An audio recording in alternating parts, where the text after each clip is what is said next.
From the far reaches of the Milky Way galaxy, it's Retro Nerd Girl with a film review for you. Today, I'll be reviewing the movie Blacula, released in 1972, starring William Marshall, Vanetta McGee, and Denise Nichols. Directed by William Crane. The synopsis is, the wife of an African prince is killed and he is transformed into a vampire in the 18th century as Blacula. After being revived in the 1970s, he discovers a beautiful woman who looks like his deceased wife in modern Los Angeles. One of the main things you might recognize about this film is that it's a black exploitation film. And the genre says it all. If you don't know what that is, it's usually, but not always, a low-budget film production featuring mostly black actors and stereotypes of the African American culture, made popular in the 1970s. Many of them were played for laughs, but some ended up either being really good or outrageously schlocky that the genre gained mainstream popularity. Actually, Hollywood had been doing specialized films for the black community since 1912, with a genre of films called race films and another subgenre called slave-sploitation. Even though these films made lots of money for the studios openly exploiting blacks, it was welcomed during its day and still fondly observed. This became a strong vehicle for black actors to work in the business that weren't just parts for servants and slaves. What was the ultimate demise of the genre was that it fell under heavy criticism for constantly featuring vigilantes, criminals, pimps, hoes, or so-called life in the ghetto, street, or the hood. There was also a complete disregard for political correctness in these films. It was a sharp, double-edged sword. William Crane was brought in to direct, who was a black director well known for TV productions, and many of the cast and crew were mostly known for their work on television.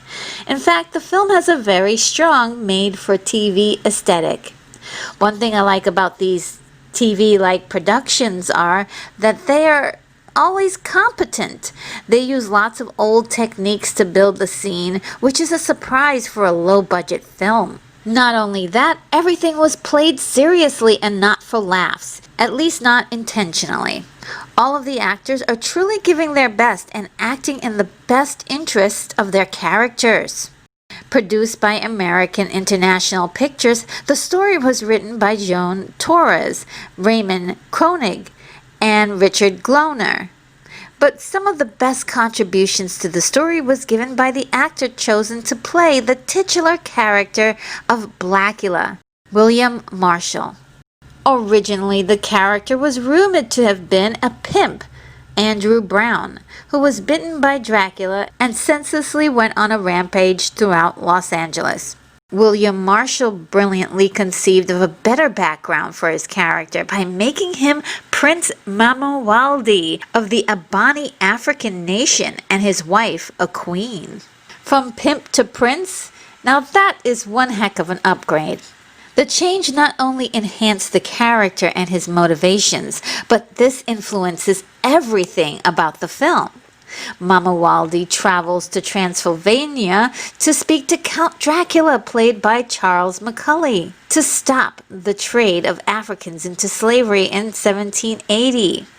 Dracula is such a meanie in this movie that he transformed Mamawaldi into a vampire, imprisoned him in a coffin, and entombed Mamawaldi's wife to die. Dracula? I thought you were cool.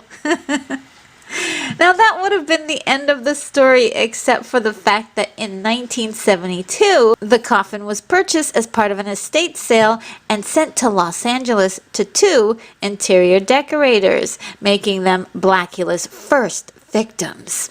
Now there's a notion that Dracula is not around in 1972 because he's already gone to Carfax Abbey and has died by this time, in accordance with the novel.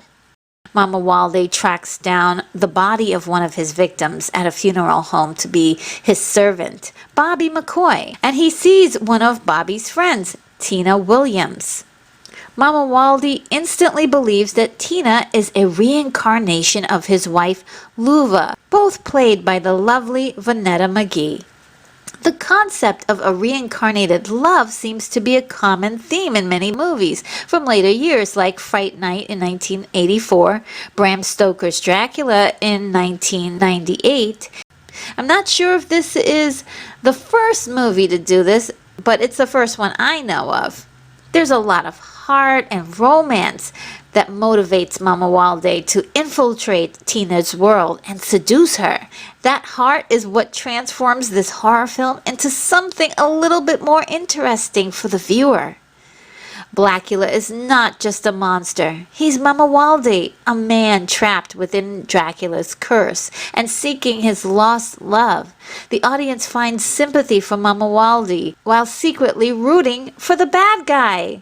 As the man, Mama Waldy, he is the presence of a suave, intellectual lover, so charming and gentle with Tina. In just moments, he can transform physically into the snarling beast, Blacula, a dangerous animal driven by his lust for blood.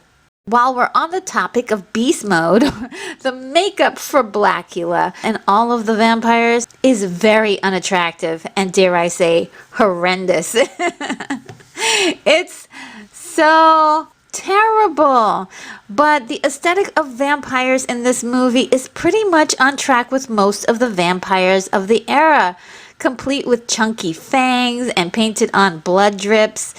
The film is creatively a lot like the British Hammer horror films of the 1960s and 70s, where vampires were not as pretty as we glamorize them today.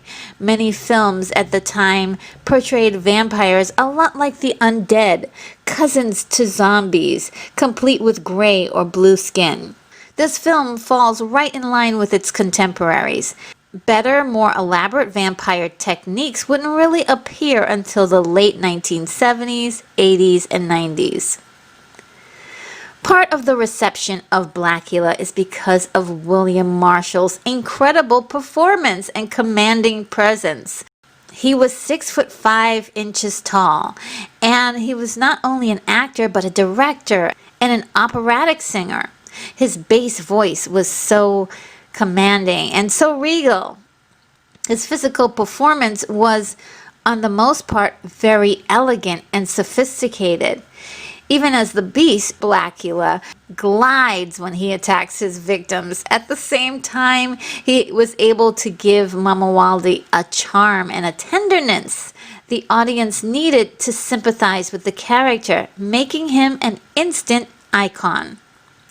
Many critics of the film had a problem with Blacula waking up in 1972 and knowing the world so well, and I agree. However, I do like the fact that we just get into the meat and potatoes of the plot and not exactly spending too much time with the fish out of water story that could have been developed there. Now, playing opposite Mama Waldy is Dr. Gordon Thomas, played by Thalmus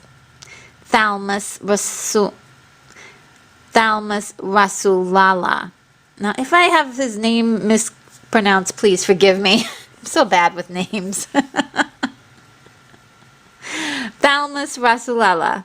Gordon is a pathologist for the Los Angeles Police Department, who is the film's version of Van Helsing, uncovering all of the small clues like breadcrumbs leading up to discovering that Mama Waldy is indeed the culprit of a string of odd murders, causing the victims to therefore become vampires. I love that character, but I really thought it was a little too convenient that Gordon was hostile toward Mama Waldy without any real proof of knowing anything about him through casual conversation. I would have even appreciated a moment in the film if he just flat out said, I just don't like that guy. And then you're like, okay, so I can see there's like some kind of little feeling that he's getting that Mama Waldy isn't kosher. Well, I loved all the scenes with Dr. Thomas in it, especially the ones with his girlfriend, Michelle, played by Denise Nichols. I thought they had real chemistry, and there was something really cute about their relationship that I adored.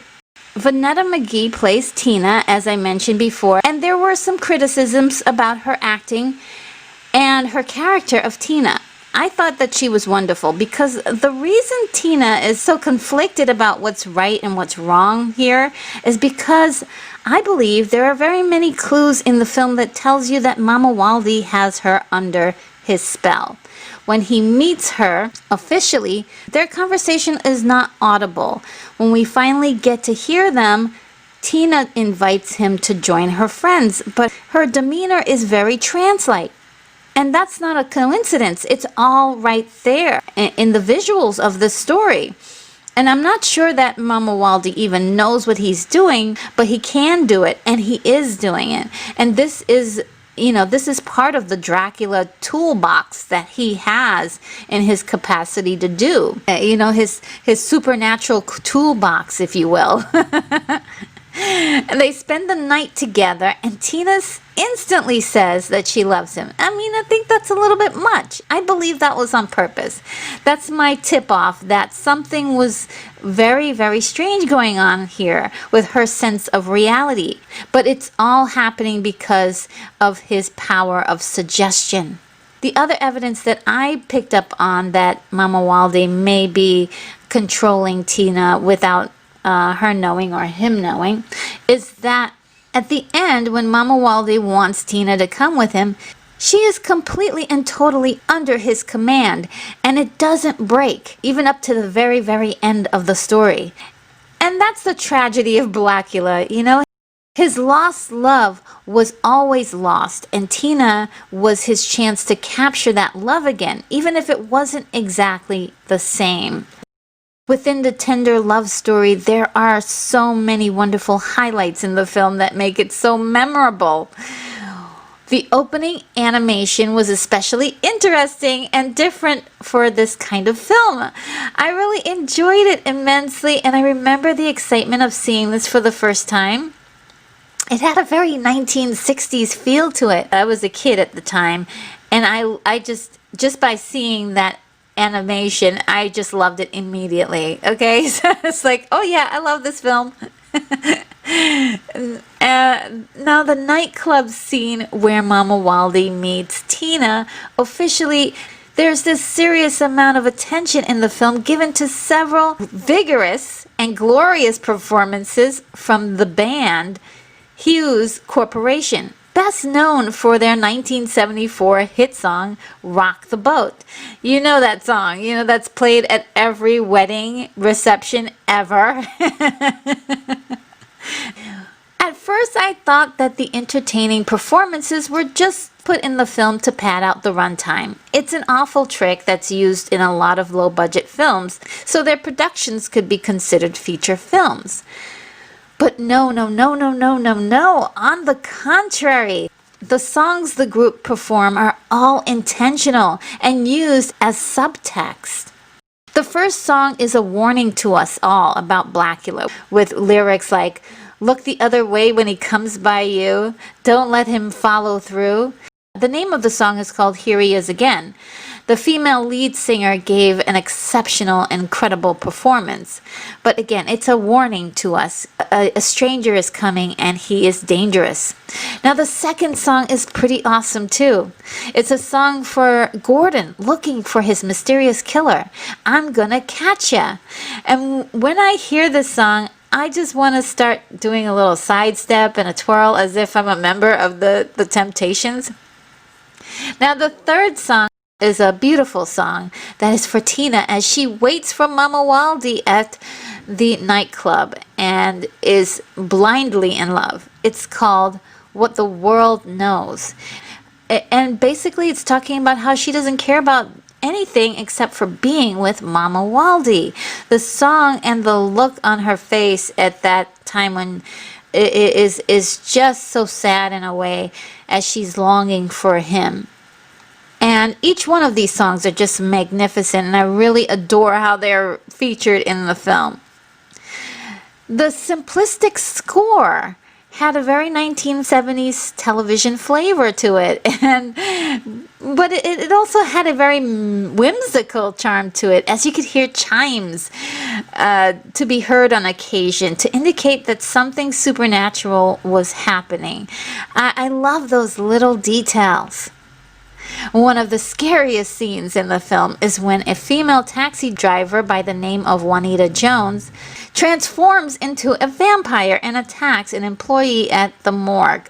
What a scene. The beauty of it is that it was set up with so much suspense as the audience waits for the vampire to thaw and then attack. When she runs down the hall in slow motion, the screams and the musical cues were wonderfully combined to let that moment really shine. Absolutely love that scene. One of the best in the film.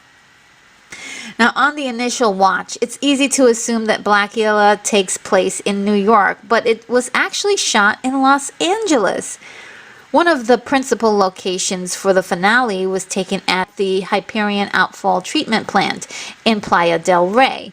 It gives us the perfect hideout for Blacula, which ended up being one of the top grossest films of 1972 and fondly regarded across the board of most film lovers.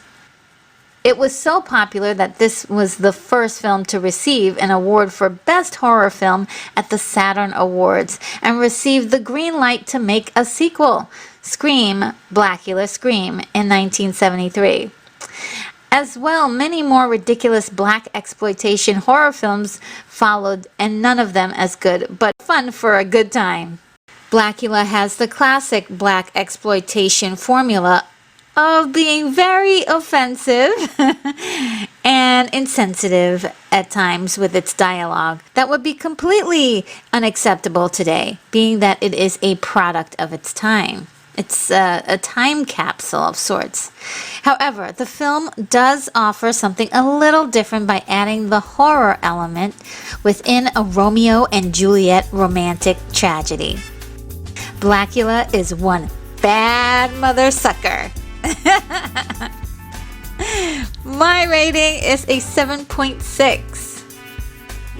Well, guys, that sums up my review. I hope you liked it, and if you did, I've got over 100 of these videos, so go on and browse the channel to see more reviews from me like this one.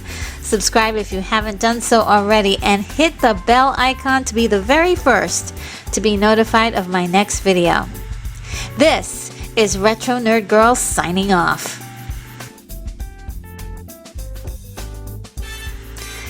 Take care, movie lovers. I'm off to my next review.